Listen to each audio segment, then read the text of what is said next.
रजब भट्ट ने अपने यूट्यूब और इंस्टाग्राम अकाउंट को डीएक्टिवेट कर दिया है। अस्सलामुअलैकुम, मैं हूं लाइबा हफीज और आप देख रहे हैं एक डिजिटल। पाकिस्तान की मशहूर यूट्यूबर और इंस्टाग्रामर जिनका नाम है रजब भट्ट, ये हर वक्त ही लाइमलाइट में रहते हैं। कोई ना कोई ऐसी खबर इनकी जानिब से आ जाती है जिसकी वजह से ये लोगों में लाइमलाइट में रहते हैं। अभी कुछ दिनों पहले ही रजब भट्ट ने अपनी इंस्टाग्राम की स्टोरी में कुछ चैट्स की स्क्रीन रिकॉर्डिंग लगाई थी और साथ ही साथ अपना मौक़िफ़ भी बयान किया था। और वो चैट्स जो थी वो उनके साले यानी कि शेख ऑन की थी और शेख ऑन रजब भट्ट के खिलाफ गलत अल्फाज जो थे वो इस्तेमाल करते हुए उसमें नजर आ रहे थे। शेख ऑन ने रजब भट्ट को और उनकी फैमिली और उनके फ्रेंड्स को रेपिस्ट कहा था कि इनका खानदान जो है वो रेपिस्ट है। इस पर रजब भट्ट ने कहा था कि आपकी खुद की क्या तालीम है, खुद की क्या तरबियत है कि आप अगले शख्स को यानी कि रजब भट्ट को जो है वो इस अल्फाज से पुकार रहे हैं। और साथ ही साथ उनका ये भी कहना था कि मेरे पास और भी स्क्रीन रिकॉर्डिंग्स और स्क्रीनशॉट मौजूद हैं लेकिन मैं वो अभी पब्लिक नहीं कर रहा।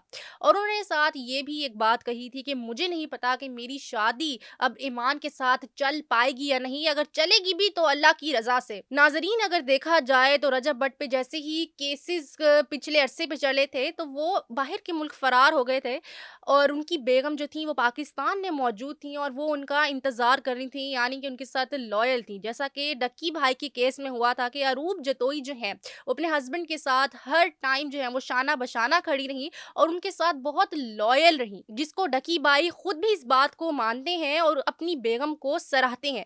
इसी केस में रजब भट्ट वाले मामले में भी उनकी बेगम जो है वो शाना बशाना उनके साथ खड़ी नहीं, वो पाकिस्तान में उनका इंतजार कर रही थी। लेकिन रजब भट्ट की कभी बाहर से कोई वीडियो वायरल हो रही थी, कभी वो शराब पीकर टिकटॉक लाइव आकर कुछ नाजेबा अल्फाज बोलते हुए नजर आते थे, तो कभी वो कैसीनो में उनकी उनके दोस्त नानी वाला के साथ जो थी वो वीडियोस आ जाती। इसी के साथ साथ उनकी फातिमा मलिक के साथ भी काफी कंट्रोवर्सी चली है, जो कि तब चली जब ईमान जो है वो रजब भट्ट के साथ निकाह में मौजूद थी। इन सब कंट्रोवर्सीज और इन सब बातों के बावजूद ईमान जो है वो रजब भट्ट के साथ खड़ी नहीं और जब रजब भट्ट पाकिस्तान वापस आए हैं तो उन्होंने ये कह दिया कि मुझे नहीं पता कि ये शादी चलेगी या नहीं। अभी रिसेंटली ईमान की कुछ वॉइस नोट्स जो हैं वो सोशल मीडिया पर वायरल हुए हैं तेजी से। अपनी सास से वो कह रही हैं कि मेरा और मेरे बेटे की वान का नाम जो है वो नाम तक व्लॉग्स में ना लिया जाए और ना ही हमें व्लॉग्स में दिखाया जाए। वो कह रही थी कि उनके बेटे को जो है वो बददुआएं लगती हैं और लोग जो है वो बुरे कमेंट्स करते हैं और वो कहती हैं मैं ही जानती हूँ कि मैंने कितनी मन्नतों और मुरादों से अपने बेटे को जन्म दिया है, तो वो नहीं चाहती कि कोई बददुआएं या बुरे कमेंट्स उनके बेटे को कहे जाए। नाजरीन, आपकी क्या राय है इस सारे सूरत हाल में? कमेंट सेक्शन में अपनी राय का इजहार जरूर कीजिएगा। मुझे दीजिए इजाजत, मिलते हैं किसी नए रोज किसी नए टॉपिक के साथ।